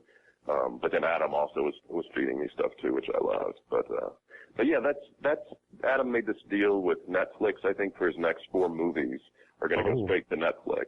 That's awesome. Yeah, so that, and then I don't know if I've done anything else with any. Oh, I'm they're doing Hotel Transylvania too, and I'm doing just like I think one line in that. But I'm doing a bunch of different little things, guest stars and things. Yeah, I'm kind of curious because we've an FXX show. The Man Seeking Woman just got renewed for season 2, and Lorne Michaels has a hand in that. I didn't realize that. Yeah, he produces it, I believe. God. Yeah, so I guess they haven't reached out to you at all yet, because I know Bill Hader had a cameo in it and a couple other people. No, they haven't reached out to me. Right, well, maybe season 2. Next time we talk to somebody from the show, we'll have to make sure they reach out to you. You do that. I know one of the final questions, because I know we're just about ready to wrap things up, but one thing I wanted to ask you is, when we talked to Lucky and Amber earlier on, one of the things that we had talked to them about was the conventions. Do you do the convention circuit at all? Just the Comic-Cons, because FX, sort of, drives us or flies us to either New York or LA. We just did New York for the first time last year. But we've been to every Comic-Con, I think, for the last 6 years, 5 years, something. Okay. But yeah, not beyond that. Just those. Okay. Yeah. Is that I'm assuming, is that something that you enjoy, or is it just another promotion for the show? I enjoy it for the camaraderie of hanging out with my castmates, because we genuinely like each other, and we have fun, and we like to eat and drink together, and and all of that. So that's really nice. And since we don't record together, we only see each other at like Comic-Con, or if we do an Archer live, which I don't know if we're ever even going to do any more of those. But so it's some kind of event like that, some sort of a press or publicity thing is when we get to hang out, and it's fun that way. I mean, it's have you guys been to Comic-Con? I was Philly. Yeah. Well, I've been to Philly. Ben's been to a couple. I went to New York this past October. Yeah, I mean, it's pretty. I find it kind of overwhelming. I mean, it is, yeah. Yeah, and that's one of the reasons why I had asked, because it's not for everybody. It's a lot of big crowds. It's hard to move sometimes, and it's just. So I know it's not for everybody. Yeah, no, it's. I mean, there's some cool stuff there, but I walked out on the floor in New York for a little bit, and I went out on the floor again in San Diego this last year, just kind of looking for, some graphic novel art or something that I might be interested in, but it's like I don't need to do the floor again probably for a few days. It's just too overwhelming. I mean, my favorite part about going last year, then last year was my first one, was, sitting in on some of the panels and stuff and seeing some of the people. And I mean, when you go, you are the people. So, I mean, there's not much, I mean, did you sit in on any other panels besides obviously Archer when you were over there? I did a Rick and Morty panel. Oh, okay. Yeah. So did you sit in any, like, as part of the crowd, like just kind of sneaking in there? I didn't. No, I mean there were definitely some that I would have loved to have seen, sat in on and watched, but it's just schedule wise it just never seemed to work. Yeah, that's true. Yeah. Archer airs on Thursdays at 10 p.m. As of this Sunday, as of tonight, there are 2 episodes left, and before the season 6 finale. And you guys are signed on for a season 7, so we're definitely looking forward to seeing where, like you said, where the season's going to go with this little bit of a shift. Yeah, me too. Antarctica should be fun. You don't have a Twitter, do you, Chris? I do not. I do not have the Twitter or the Facebook. Okay. Well, I mean, in that case, we're going to definitely encourage people to follow Archer's Twitter, which is at ArcherFX. As well as, many other cast members, as well. But, Chris, this was a great time. We really enjoyed this. Like I said, we were really excited. So we're glad you were able to join us tonight. Well, thanks for asking, Ben and Adam. I appreciate it. It was fun talking to you guys. So we'll definitely encourage people to keep watching Archer. We look forward to seeing any projects that you have coming up. Like you said, the new Adam Sandler Western that's going to be coming out soon too. So. But stick around, everybody. We'll be back in a few minutes with more of the Showcast.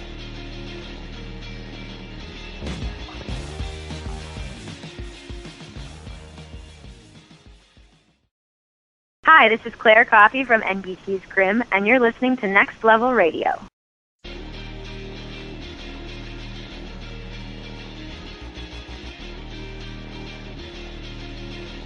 Milk was a bad choice. Special thanks to Chris Parnell, man. That was great. He spent a good amount of time with us, and a good half hour. Good half hour. And I'm very curious now to see where they're going to take Archer next season. I already told you it's Antarctica. But he kind of played it off. He's like, but that's just because he's not allowed to say anything. Yeah. Could you imagine if that is where it is? He's probably thinking what? Did somebody tell him? How does he know that? If they go to Antarctica. Yeah. So, I mean, they were drug dealers last season. Yeah. So, he was El Presidente. Maybe they'll now they've already been to space. That is true. That was only one episode, wasn't it? Yeah, I think it was 1 or 2. Might have been 2, yeah. Yeah, that they went to space. Steve, do you have any guesses what they might do with season 7? No, I don't have anything funny to say. And I don't have anything funny to say. I won't say anything at all. So it'll be interesting to see where they're going to take this. We were talking about Pixels, the Adam Sandler movie, earlier in the podcast, and we got all those Adam Sandler films coming out to Netflix, which actually I'm excited for.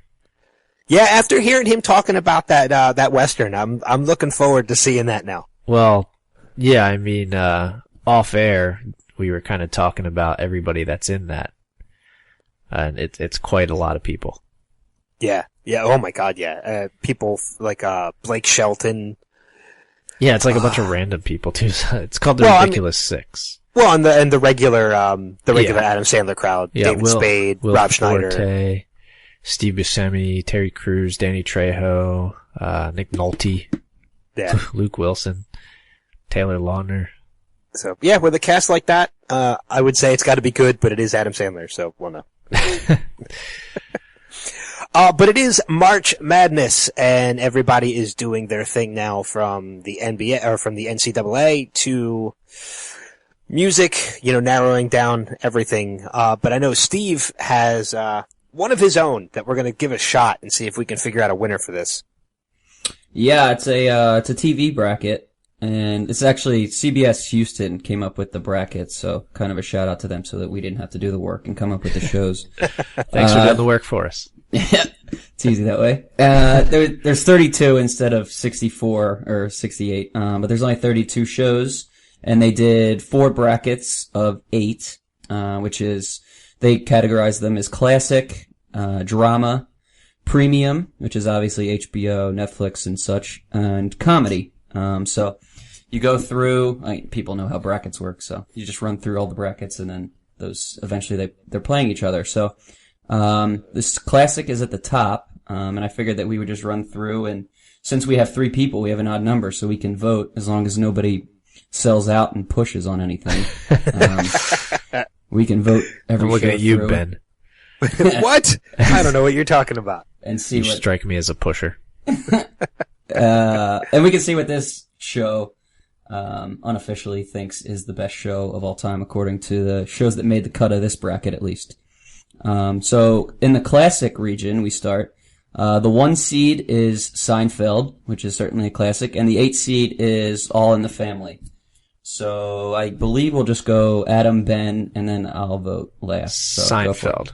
Go ahead. All in the Family. Really? I've never seen All in the Family, so I hated Seinfeld. Damn it. I didn't particularly like it because I don't like Seinfeld himself that much. But I've never seen All in the Family, so it wins. Seinfeld moves on. The 4-5 is Happy Days against Fresh Prince of Bel-Air. If I was born like 20 years earlier, I'd probably say Happy Days, but I'm going Fresh Prince. Okay. I would agree with that. Fresh Prince of Bel-Air. That's a sweep. Fresh Prince wins that. Representing our hometown. And the 6th... Bel-Air? Oh yeah, Bel-Air, yeah. Well, he's from Philly. I know. We're in the intro. I know. The 3-6 comes with great controversy, as the 3 seed is The Cosby Show, and the 6 seed is MASH. See, I would actually think MASH would have been ranked higher.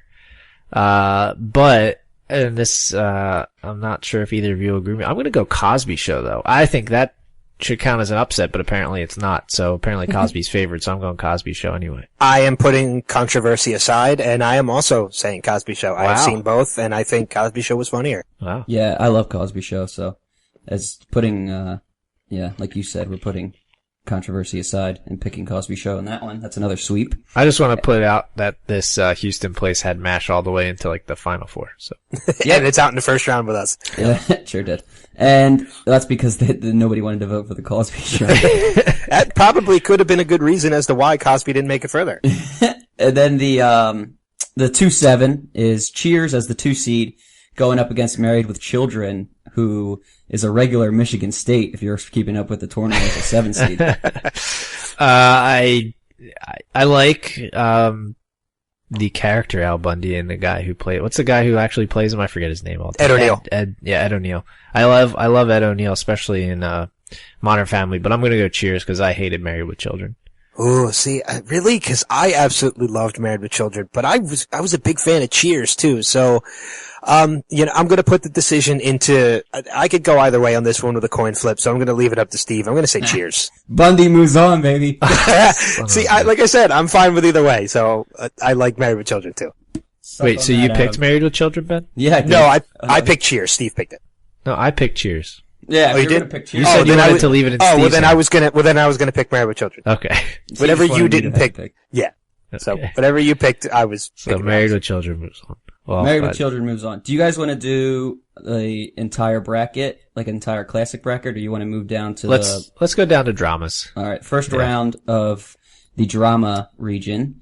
The 1 seed is Breaking Bad, and the 8 seed is the younger brother, Better Call Saul. I don't think this is fair at all. Breaking Bad by 50. I don't think this is fair at all because Better Call Saul hasn't had its time to shine yet. It's been on for 2 weeks. Yeah. But I mean, between the two, yeah, you said Breaking Bad. I agree, Breaking Bad. Yeah, I mean, it's not fair when they put Hampton up against Kentucky either, but it can be a better show if you want to get entire. So, Breaking Bad is easy, and it's too tough for Better Call Saul. Yeah. The 4-5 is 24. And the 5 seed is Law and Order. 24. Agreed. Law and Order is tied. 24. That's fine with me. I've never really seen either one. Yeah, I was never big into Law and Order. Yeah. The 3-6, the 3 seed is Mad Men, and the 6 seed is a cult following in Friday Night Lights. People love this show, the people that have seen it. Having never seen either of them, but hearing all the rave about Mad Men, I'll go Mad Men. See, I've seen Friday Night Lights, and I'm in that cult. I gotta go Friday Night Lights on this one. Yeah, unfortunately, Mad Men is one of the best shows ever created. And it's actually low. It's too low as a 3 seed, but unfortunately, yeah. Well, for you because you picked Friday Night Lights. Well, I've never seen Mad Men, so yeah, it's wonderful. It's a good reason why. Mad Men moves on there, and then to close the drama first round, the 2 seed is Walking Dead. And the 7 seed is The Shield, which is another cult classic that people love. I'm pretty sure the star that, I don't remember his name off the top of my head, but he got arrested, didn't he? For like murder or something pretty serious? Michael Chiklis? Yeah, Michael Chiklis wasn't arrested for murder. So. Either way, Walking Dead. Do you even really have to ask me on this one? It's Walking Dead. No, I don't. And the thing that cracks me up too is the Shield in their bracket made it all the way to top 2. Yeah, the Shield is currently sitting in the finals. It looks like this bracket hasn't voted, but the Shield is currently sitting in the finals against a show that we haven't gotten to yet from the premium bracket. So, like I said, the Shield has a cult following. It's kind of like Friday Night Lights in the sense it has a cult following, and people think that's one of the best shows that never got recognition. So, obviously, that's showing through in this voting in the CBS Houston portion of the bracket. So. Well, apparently CBS Houston has never had to deal with zombies before. That's fair. In the premium region, we have HBO against Netflix in the 1 seed being the Game of Thrones, and the 8 seed is Orange is the New Black, which might be a little low for the way people like the show, but how do you vote, Adam? I couldn't get into Orange is the New Black, so I'm going Game of Thrones. Also, I'd like to apologize to Michael Chiklis. I haven't been able to find anything about any type of law breaking, so it must have been somebody else that I was thinking of. I'm also going to go with Game of Thrones on this one. Yeah, that's a sweep. I actually like Orange is the New Black, but I don't like it as much as Game of Thrones, so it's just tough to beat a 1 seed. And then the 4-5 is the worst seeding job in the history of seeding jobs. The 4 seed is The Wire, and the 5 seed is True Detective. You could probably make 32 premium, like a bracket out of 32 premium shows. And the number 1 seed would be The Wire. I already know Steve's going to vote. I was going to say, I think I know Steve's going to vote The Wire, so I'm kind of tempted to vote True Detective to make it interesting. Oh, you would, wouldn't you? But I haven't seen, I've seen some of True Detective, but I'm still going to vote The Wire because I do hear so much about it that it's really good. I have not seen either of these shows, but going off of what I have heard, I would also have to vote The Wire. All right. The Wire moves on. We're chalk so far in the premium bracket. The 3-6 is House of Cards, representing the 3 seed and Netflix, and Homeland, as the lone Showtime representative in the premium bracket, is the 6 seed. House of Cards. Yeah, just because the other one has Claire Danes, I'm going to go House of Cards. That's fair. House of Cards is a sweep winner. And then Claire Danes is the loser. Yeah. And then the 2-7 is The Sopranos, is the 2 seed against Curb Your Enthusiasm, the only comedy out of the premium bracket, as the 7 seed. I have to go Sopranos. Ditto. Sopranos. Well, I go Curb Your Enthusiasm, but it doesn't matter because you guys voted Sopranos. So Sopranos moves on. And then closing out the first round is the comedy region. The 1 seed's Modern Family. Woo. And the 8 seed is It's Always Sunny in Philadelphia. This is tough, actually, for me. 'Cause Modern Family is fantastic. So is It's Always Sunny, and It's Always Sunny has local ties. I can't go against my hometown. I'm going It's Always Sunny. Well, I can't go against a show I have actually been a part of, so therefore I'm also going to go It's Always Sunny. The upset. However, Modern Family is a fantastic comedy. You can't take away any credit. Yeah, that's fair. Always Sunny sweeps, however, I guess, as a Philadelphia bias. So an 8 seed beats a 1 seed. Like the Russia 4-5, in the Olympics. The 4-5 is a couple of cartoon comedy classics to go with the alliteration. The 4 is a South Park, and the 5 is The Simpsons. The Simpsons being a 5 seed is a travesty. I'm going Simpsons. I think that's kind of got the historic value to it. Yeah, considering I think Simpsons is way funnier than South Park, I'm going to say Simpsons.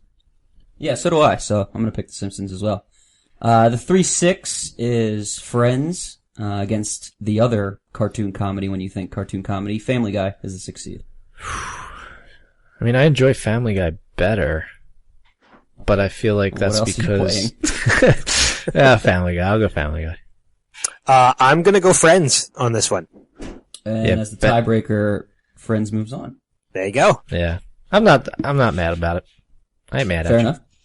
And then, to close out the first round, the 2 seed is The Big Bang Theory, and the 7 seed is The Office. You know, I enjoyed The Office. I wasn't as fanatical about it as some people, and that is also a local show. However, I'm still going to pick The Big Bang Theory. And I would have to agree with you, too. The Office was fantastic, but I gotta go Big Bang. Alrighty. So Big Bang moves on. What would you pick, Steve? For the record, I vote for The Office because I can't stand Jim Parsons. So, but the Big Bang Theory moves on to the next round. And then, so now we head into round 2, back up to the top, and our voting has the 1 seed of Seinfeld going up against the 5 seed, which is the Fresh Prince. I'm going to take the same route that this Houston station took. I'm going Fresh Prince over Seinfeld. I, too, am going to go to Bel Air. Which is because you didn't vote for Seinfeld in the first round. Exactly. And then the closing out the second round is the 3 seed, The Cosby Show. Would you have taken Fresh Prince, Steve, I guess? Yeah, I took Fresh Prince as well, yeah. And then the 7 seed is Married with Children against The Cosby Show. Cosby. Oh, man. Yeah, because you don't like Married with Children. This is tough. I would have taken Cosby over Cheers, too. No, see, I gotta go Polk High all the way. I gotta go Married with Children. Yes, the 7 seed moves on. Oh, you gotta be kidding me. Bundy, baby. Son of a... He's so underrated. If it beats Fresh Prince, I'm gonna flip out. Well, I guess we'll get there. The second round of the drama is the 1 seed Breaking Bad against the 4 seed 24. Breaking Bad. Yeah, agreed. Breaking Bad. Yeah, that's a sweep. Breaking Bad bowed out in this round in the Houston bracket, but it was to Law and Order, not. Which I think is bullshit. Yeah, the Shield made it all the way to the finals, so that. And then the 3 seed Mad Men goes up against the 2 seed. We're all chalk in the drama region. Walking Dead. I'm gonna go Walking Dead. Walking Dead.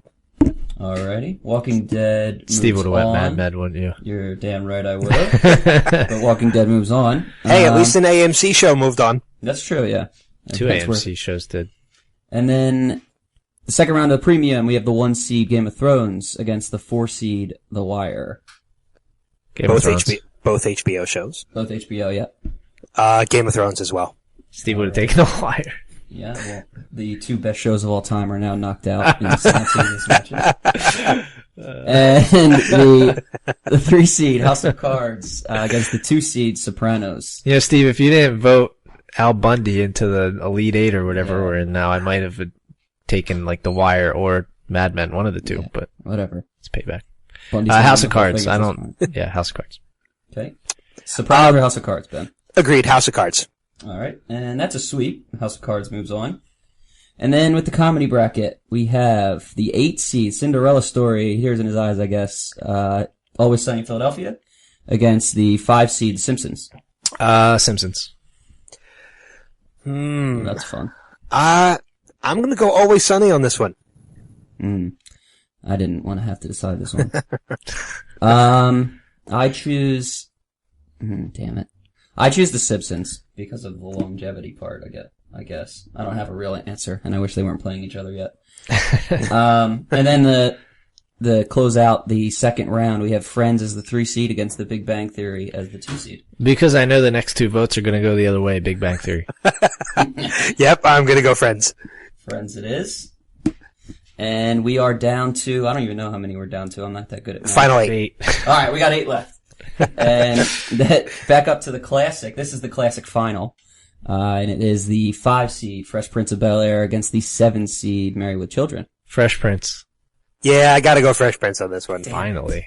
Fresh Prince is into the final 4. You would have gone Married with Children, Steve? You're damn right. And then it's a tough call because they're both Michigan really State's good. out of it.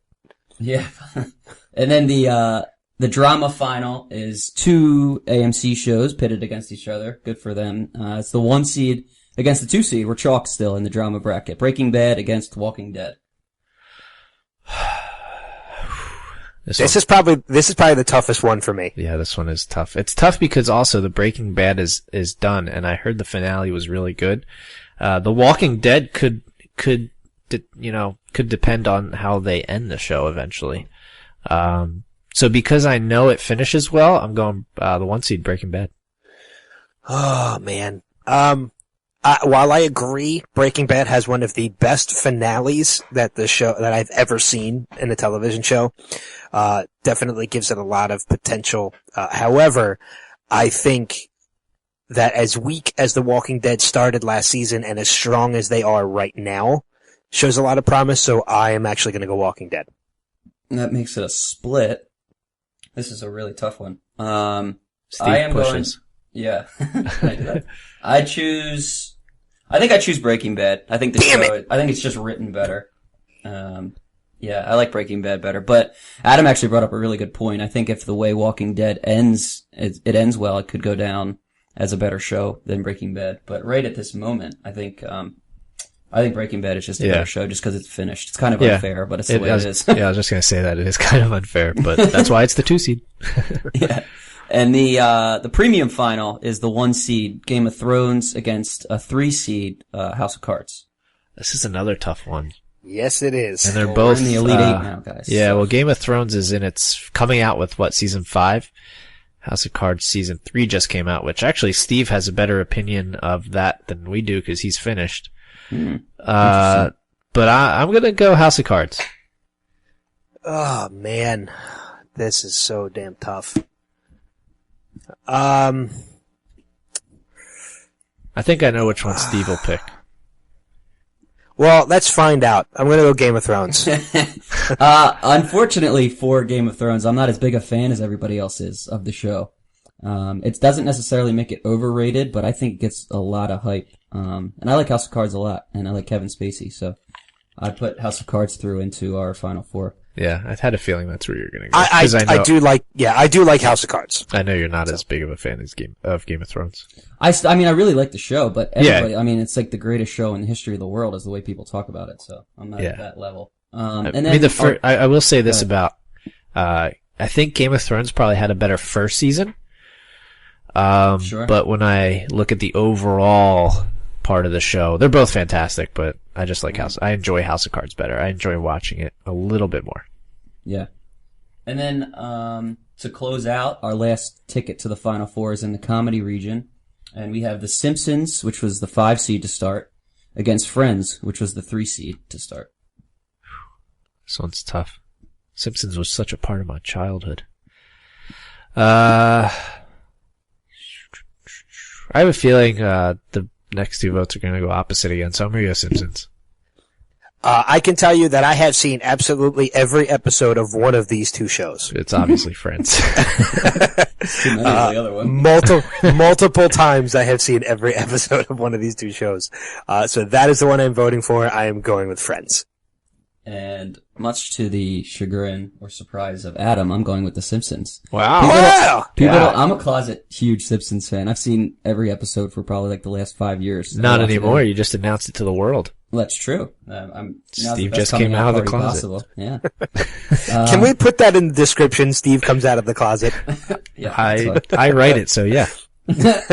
No, don't do that. We don't want him. So our Final Four, out of the classic region is Fresh Prince. Out of the drama region is Breaking Bad. Out of the premium region, we went with House of Cards. And out of the comedy region, we went with The Simpsons. This Houston bracket had MASH out of the classic region, S.H.I.E.L.D. out of the drama region, shared opinion on the premium region with House of Cards, and had The Big Bang Theory out of the comedy region. So if it was up to me, I probably would have Big Bang out of the comedy, by the way.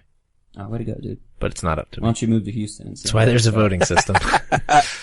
So our first Final Four pits The Fresh Prince of Bel-Air against Breaking Bad, which this is where it gets interesting because they're completely different shows. I'm gonna go Breaking Bad. I would have to agree on that one as well. Breaking Bad's gonna win it. It's fair. Breaking Bad moves on to our final, and I guess I probably would have said Breaking Bad too, just because for me, dramas just have more substance than a comedy about a guy moving from Philadelphia to California. So as a show, I think it's just it doesn't really have a chance, but. Yeah, that's a fair point. And then the premium region, another serious show against a comedy. We have House of Cards pitted against the timeless classic, The Simpsons. Yeah, it's almost like classic and comedy should have gone against each other and then, premium and drama. But, I'm going House of Cards. I would agree with that as well, House of Cards. All right, so at least we have 2 serious shows, so we can compare the final. Again, for the same reasons. Actually, I might have picked The Simpsons on this one, just because of the history that it has. Yeah, I think there's something to be said about that, obviously. But at least we get to compare 2 like shows. In effect, they're both dramas, which makes our big final By the way, the final in the Houston bracket was The Shield against House of Cards. So we do have House of Cards in the final, just like Bounced this in one. the first round, by the way. Yeah. Well, yeah. I don't think any of us have seen it, and it's a cult classic, so that could be the issue. The new Michigan State, The Shield. So yeah, Breaking Bad is up against House of Cards for the de facto best show of all time, at least according to the Houston bracket. Okay, does everybody have it in their head who they're going to pick? Because I don't want to sway anybody with my choice here. I'm pretty sure I know who I'm going to pick between the two of them. Yeah, I'm alright. Okay. I'm going to go House of Cards because with Breaking Bad, I'll be honest, I do intend to finish it, but I watched the first couple seasons.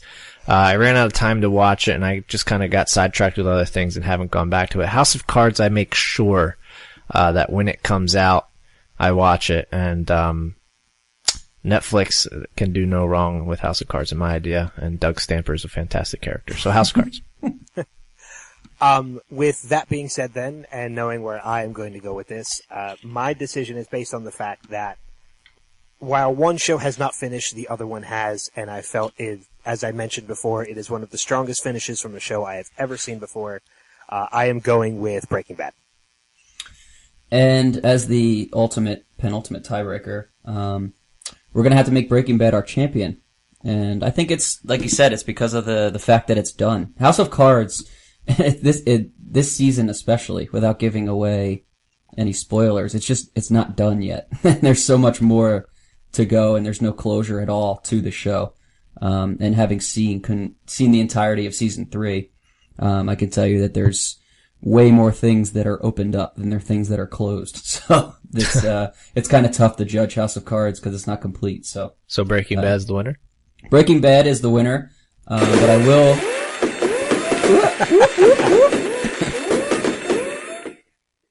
I will give everyone a chance here, because we voted 3, so obviously not everybody's shows might have gotten through. So if you did the bracket yourself, would you have chosen, in Adam's case, House of Cards, or Ben's case, Breaking Bad, or would you have picked a different show that got voted down earlier in the bracket? That's tough. That is tough. I'm okay with Breaking Bad being there. Cause like you said, I mean, I enjoy House of Cards so much, but like you said, it's not finished. It's hard to make two and a half season show, at least as far as I've seen so far, technically a 3-season show. The greatest show of these 32. Yeah, I think that might be on the top of people's mind, and that's why House of Cards is in the final here. I'm curious, who would you have in the third place game between The Simpsons and Fresh Prince? Fresh Prince, who would you have gone with? That's a good one. Adam, Ben, do you want to answer if you would have picked a different show from the bracket before we get into the third place game? Well, considering the fact that when Breaking Bad went up against Walking Dead, I voted for Walking Dead. I think Walking Dead might have actually made it all the way to the end for me. Okay, so you would have had it in the final against... I would have had it in the final against House of Cards. De facto final. Yeah. Okay. Cool. And then, as far as Fresh Prince against The Simpsons, it's kind of tough. I think The Simpsons, though, I'm kind of harped on this longevity thing at this point, but I think that the fact that it's lasted as long as it has, and it's kind of... and it's still funny. Kind of iconic at this point. So. Yeah. I mean, it's lasted as long as it has, and it's still funny. And they always had their Halloween show every year that everybody always looked forward to. House of Horror. I'm agreeing with you for The Simpsons between those two. Between The Simpsons and Fresh Prince of Bel-Air? Yeah. See, I'm not as big of a Simpsons fan as you guys are, though. It doesn't matter. It already won because we both picked The Simpsons. However, with the episodes of The Simpsons I have seen before, I probably also would have gone with The Simpsons. I hear that. Well, congrats to our third place show. Steve, would you have done The Wire or Mad Men? I know I would have done those two. I would have done The Wire. Okay. But I have said, and I'm awfully excited about the fact that Mad Men comes out in 2 weeks. Yeah, that one's not over yet either. If Mad Men finishes strong, it's the strongest case for me that to go up against The Wire as my favorite show ever. So that is in my queue to check out. I do want to watch Mad Men. I do want to see it. And it starts. I was actually talking about this with somebody at the local watering hole on Friday night. That From the first episode, it just hooks you and you can't stop watching from there. The first episode is so good that it just starts, it sets such a good tone, and then it just keeps going from there. So I think one of the reasons, I think one of the reasons why I haven't started it yet is because there were such long gaps between seasons. Yeah, they did the writer strike thing, and I'm not sure that the writer of the show, it's either Wiener or Weiner, I'm not sure how he pronounces it, but he doesn't come off as the best. Either way, it's a negative kind of last name. Yeah. He doesn't come off as a great guy, but he's a really good writer, and you can't knock talent. So, how many seasons is The Wire? The Wire is 5 seasons, and Mad Men is finishing up at 7. Yeah, but like Ben or was said, it 6 split into 2? Yeah, like Ben said, they split them up, and well, Walking Dead kind of does the same thing, and I call those separate seasons because if you're going to make me wait more than a week to watch the show, I'm going to call it a different season. Yeah. Wow, if waiting more than a week for a separate season, then we'd be in season 15 of The Flash right now. That's what it feels like. Yeah, they're 15 episodes in, and they started in September. Yeah, and there's been 80 weeks since September. Obviously, it's an exaggeration, but okay. So between the two, Steve, would you start? I want to start one of those two at some point soon. The Wire or Mad Men? What would you suggest starting first? The Wire, because I still have The Wire as my favorite show. Okay. So, I guess maybe you could wait a couple weeks because Mad Men doesn't have much time left, and I could tell you, but The Wire is just so good, and you're not gonna go wrong starting The Wire, and you'll be able to be entertained the whole way through. Okay. I like it. Yeah, I'm waiting for Mad Men to end, and then I'm going to do the same thing with Mad Men that I did with Breaking Bad, is that I didn't start it until it was close to ending, and then once it's right around the corner from ending, I'll start it so that I can go all the way through it to the end. That's fair. So I think Archer should be on here. Yeah, I would see Archer above. I don't know, what show would you bump out of the comedy though if you were to put Archer in? It would have to be the comedy region. The honestly, is Always Sunny, which we had winning the first round. I honestly prefer Archer now to Family Guy. Yeah, I was going to say that. It's kind of a cartoon comedy, so you might either South Park or Family. Obviously not The Simpsons. Yeah, I would personally bounce South Park because I don't watch it. Yeah. But I'm just going by lower seed. I guess more people do like South Park, so I would bounce off Family Guy for Archer. I would bounce South Park for Archer. I would too, well. But would that change anything in your brackets though? Because that would put Archer against The Simpsons. Archer against The Simpsons. Bringing Steve's longevity point back to it to beat a dead horse, I think I'd still go The Simpsons. And then if you were to replace Family Guy and said, I would have put Archer over Friends. Okay. But it still would have lost because you two would have voted Friends. Same result. Same result. Yeah, I would agree with that. So yeah, that was pretty cool doing that bracket. And I know, yes, I was skeptical when we were talking about it, but it worked out well. We made it work. And I admit that I was wrong. This is teamwork, people. And Houston doesn't know what the hell they're talking about when it comes to certain shows. No. And again, my apologies to Michael Chiklis. I think if we have learned anything, it's that Houston doesn't know television and Michael Chiklis is not a murderer. Houston does, in fact, have a problem. What now, Houston? Jesus. Come at us. All right, yeah, Houston, if you want to say anything about this, hit us up, Twitter, at NXT Level Radio.